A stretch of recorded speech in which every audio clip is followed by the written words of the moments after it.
Thank you sir. মিয়া ভাই, আমি কিচ্ছুটা কইতাম না। বই হিসাবে আমার কাছে যদি কোটি টিহা রাখতাম চাই রাহুল জি, আর যদি মন না চায় লাগতো না। কত মানুষই তো আপনার টেহা মাইরা খাইছে, কত আটপার বাটপারে টেহা দিছুই, এটা তো জানিও। স্যার আমি নিজে খোঁজ নিছি, এই লাভলি বুয়া সলিড একজন মানুষ, এলাকার কোথাও কোনো বদনাম নাই। এতদিন যাবত মানুষের বাসায় কাজ করে, কিন্তু কোথাও 1 টাকা চুরির রেকর্ড নাই। আর চরিত্র পুরাই আপনার মতো। আপনার তো একটু ঝামেলা আছে, এর চরিত্র ঝামেলা নাই, ভালো।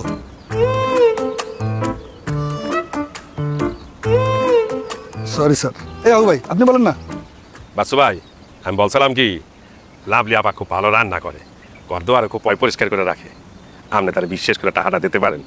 এখন সে যদি আপনি টাকা মাইরে খায়, তাহলে তার কপাল সে নিজেই পড়াইবে। আবু ভাই তুমি এই বিষয়ে কোনো কথাই বলবা না। Let me handle this. তুমি সহজ সরল, তোমাকে যে যেটা বলে তুমি সেটা বিশ্বাস করো। তা অবশ্য আপনি সঠিক ধরতে পারছেন। আসলে ওই কি, লাভলি আপা আমার জন্য মাইয়া খুঁজতে আছে, সেই কারণে উনি আমার অনুরোধ করছে আপনারে বলার জন্য। কাবিলা মামা তো কালি কালি আপনার বল দেখো না। দেখেন আপা, এখানে আমি একটা ভ্যাকেশন মোডে আছি, এখন কাজের কোনো আলাপ করতে চাই না। ঢাকায় গিয়ে চিন্তা ভাবনা করে আমি আপনাকে জানাবো। আচ্ছা মিয়া ভাই। স্যার এই লাভলি আপা অসাধারণ একজন মানুষ, তারপর তার মতো মানুষই হয় না। আর সে মায়ের মতো, আর সে বোনের মতো, আর সে খুবই বিশ্বস্ত একজন মানুষ। পান্দার পো একটা আঁকা বাঁকা জিনিস তো পিছন দিয়ে বলে দেবো। সর সামনে থেকে। Sorry sir.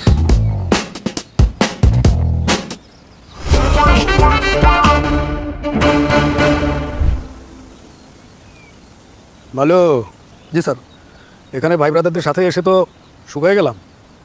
কোনো ব্যবস্থা আছে নাকি? না স্যার, এখানে কোনো ব্যবস্থা নাই, যা আছে সব ঢাকায়। কি ব্যাপার, তোমার কি মন খারাপ নাকি? জি স্যার। কি হয়েছে তোমার? থাক স্যার, আপনার শুনতে হবে না। আর কি হয়েছে বলো না, আমি তোমাদের টেক কেয়ার করি না, বলো। স্যার আপনি হেলিকপ্টারে আসলেন, আমাদেরকে নিলেন না, আমাদেরকে পাঠালেন বাসে। ঠিক আছে বুঝলাম হেলিকপ্টারে খরচ বেশি, কিন্তু এখানে আসার পর স্যার আপনি আপনার ভাই ব্রাদারদেরকে পাওয়ার পরে আমাদেরকে ভুলে গেলেন। আপনি একা একা সুইমিং করলেন, ডাকলেন না। আপনি ড্রিঙ্ক করলেন, সাধলেন না। আমি একটু কষ্ট পাইছি, ও একটু কষ্ট পাইছে। সারা বছর তো স্যার আমরাই আপনাকে সার্ভিস দিই। আচ্ছা, তাহলে আমি এখন কি করলে তোমাদের মন ভালো হয়ে যাবে বলো? বলবো স্যার? বলো। আমরা আরেকদিন হেলিকপ্টারে করে এখানে আসবো। বাহ, তারপর? স্যার আপনি যে প্রেসিডেন্সিয়াল ভিলা আছেন সেখানে থাকবো। আর সুইমিং পুলে পা ডুবায় 4 প্লেট ড্রিঙ্ক করবো স্যার। আর স্যার আপনি অনুমতি দিলে গার্লফ্রেন্ডকে সাথে নিয়ে আসবো। মান্দার পো একটা ভোতা জিনিস জোর করে তোর পিছন দিয়ে বলে দেবো। যা সামনে থেকে। সরি।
আলভিনকে তোর কলটা দিছিল আমি আজকে যদি হিগে আইয়ে হিগারে মেন্টাল টর্চার করে হিগার ফ্যানের ভিতরে সব কথা বাইর করে একটু চাইস।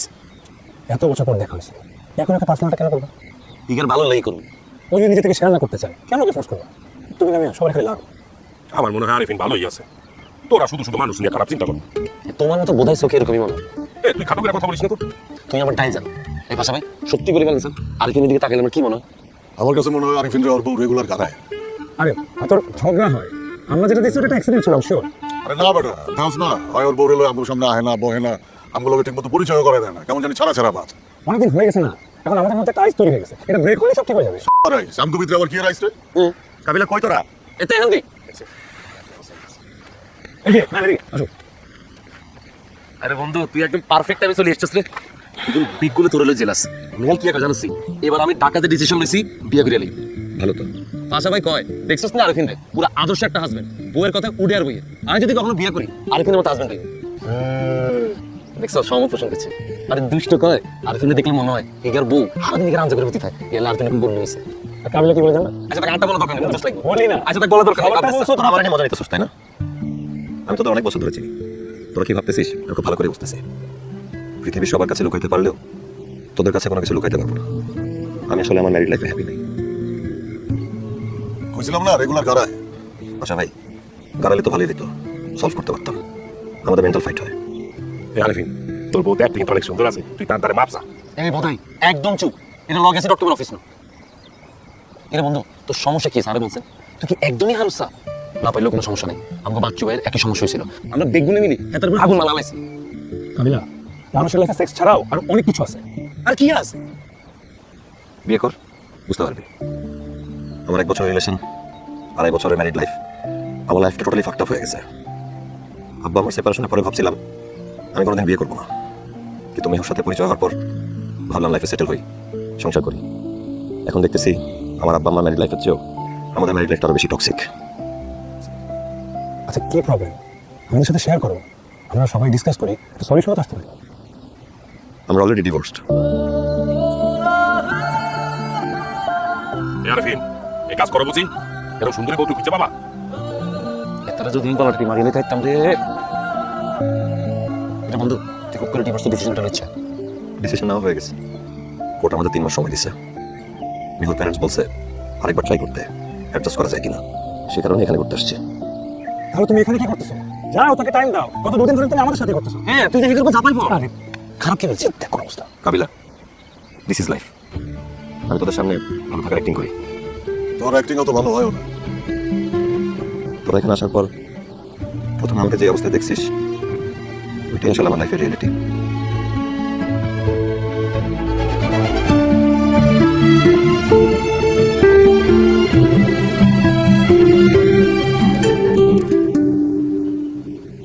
ভাইয়া, আপনারা কেউ কিছু বলতে চাইলে বলতে পারেন।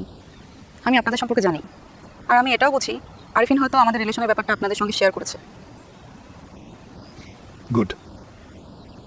এ আরিফিন, মাপসা মাপসা।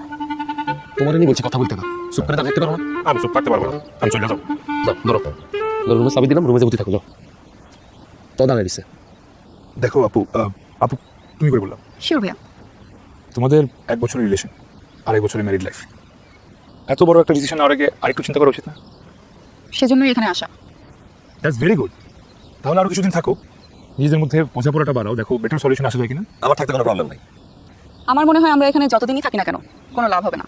আপু আমি একটা কথা বলতে আমি ইয়ে কিন্তু আর কাছে বলছি খানা ছাড়িয়ে দিছে। আর যদি একদিন খায় আমি ডিরেক্ট আর কাছে বেঁচে দিবেন, আর যদি না পারে এটা আমার কাছে বলবেন, সলিউশন আছে। কি রে নেহাল? এই কি আর সম্পর্কে এটা তো ইম্পর্টেন্ট। এত করে রেগুলার হইতেছে কিনা এটা আমি জানতে না। আরে নেহাল কি বলতেছে, কথা কই যাইতেছে? আমি শিওর এটা কোনো রিজন না। তুই কেমনি শিওর হইবি? নম্বর আপু, ডিভোর্স অনেক বড় একটা বিষয়, কোনো ইম্পর্টেন্ট রিজন ছাড়া আসলে এই ডিসিশনে আসা উচিত না। আমার তোমাদেরকে দেখে মনে হয় না তোমাদের মধ্যে এমন কোনো রিজন আছে যে কারণে ডিভোর্স নিতে হবে। আচ্ছা ভাইয়া, আমি ক্যারিয়ারে কোনো কিছু করতে গেলেই আপনার বন্ধুর হিংসা লাগে।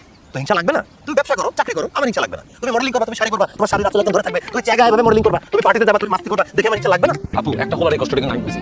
আমি একটু জানি আছি। রুকেও বিয়ার না। এই ভাই আমরা লোকের কথা কি বলতে বলছি? তাহলে বই আপনি কাম করেন, আরিফিনও আপনার লাইনে লন, তুইও মডেলিং শুরু করে দেন। আশা ভাই আপনি এগুলো কি বলতেছেন? হ বেটা, উনি চাইলে তুইও চাইবি। উনি শাড়ি পরে ছবি তুললে তুই তার আঁচল ধরে থাকবি। উনি পার্টিতে গেলে তুইও পার্টিতে যাবি, এক গেলে তুই পাখি। এ আরিফিন, তুই মডেলিং করলে আমার তোদের মোটা মনে লাগে না? তুই আমার রুমে যাও না। আরে নেহাল, তুই কথা সেন্সিবল ছেলে, প্লিজ তুই কথা বল। আমি তোমাদের প্রবলেম বুঝতে পারছি, তুমি ক্যারিয়ার ডেভেলপমেন্ট চাও আর এটার মানতে কষ্ট হচ্ছে। জি ভাইয়া। আরিফিন, তোমাদের রিলেশন থাকা অবস্থায় কি করতো? মডেলিং করতো। কি বলছিল বিয়ের পর মডেলিং ছেড়ে দিবেন? বলছে বিয়ের পর মডেলিং করবে, বড় অ্যাক্ট্রেস হবে। তো তুমি কি বলছো? আমি বলছি আমি সাথে আছি, ফুল সাপোর্ট দেব। তাহলে দাও, সাপোর্ট দাও। সরি, আমি সাপোর্ট দিতে পারবো না। তুই না প্রেম করাটা মনে আসছিল না? আর আপু তো দেখতে মডেলের মতো।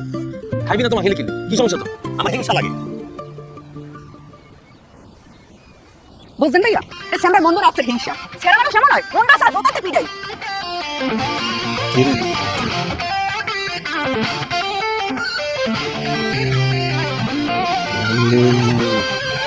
আমি একটু ফাটলাম। আল্লাহ, সে তো দেখি মগে দেশি। এ আরিফিন, সারিস না মাপসা। তোমার কি মডেল বই আছে? অবিবাহিত, আমি কিন্তু বিয়ে করি নাই। আর মন চাইতেছে এত আমার ফ্যামিলি তুমি ডিভোর্স দিতে থাও।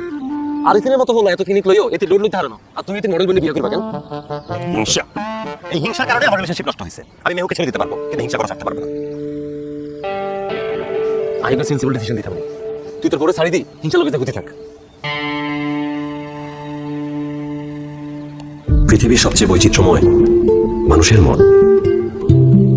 আজকে যাকে পাওয়ার জন্য মনটা কেঁদে ওঠে, পেয়ে গেলেই মনে হয় থাক, আর দরকার নেই।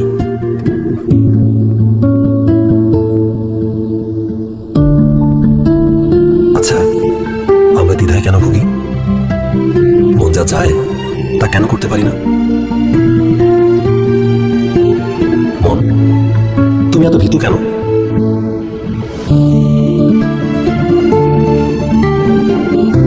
মানুষের মনকে নিয়ন্ত্রণ করে কি? মানুষ নিজে নাকি অন্য কেউ? আমাদের অনুভূতি কত অদ্ভুত, কত সহজেই আমরা আপন হয়ে যাই, আবার সহসাই ভুলে যাই। কোনো এক মায়ার বন্ধনে আটকে যাই, রয়ে যাই আপন মানুষের সঙ্গে। মায়া, ভালোবাসা, অভ্যাসে আমরা গোটা জীবনটা কাটিয়ে দিই। কত সৌভাগ্যবান তারা, যারা বেঁচে থাকার মানে খুঁজে পায়।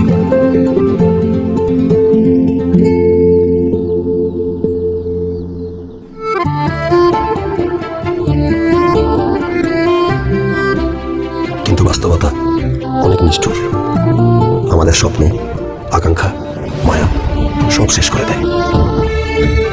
আমরা কতদিন বেঁচে থাকবো সেটা জানতে পারলে খুব ভালো হতো। একটু সাহস পেতাম বাস্তবতা মোকাবেলা করতে। কিন্তু এখন সত্যি হেরে গেলাম বাস্তবতার কাছে। মনটা কেঁদে উঠলেও সব মেনে নিচ্ছি। কোনো একদিন জিততে চাই, বাস্তবতাকে হারিয়ে নিজের মনকে জিতিয়ে নিতে চাই। অপেক্ষায় থাকবো সেই দিনের।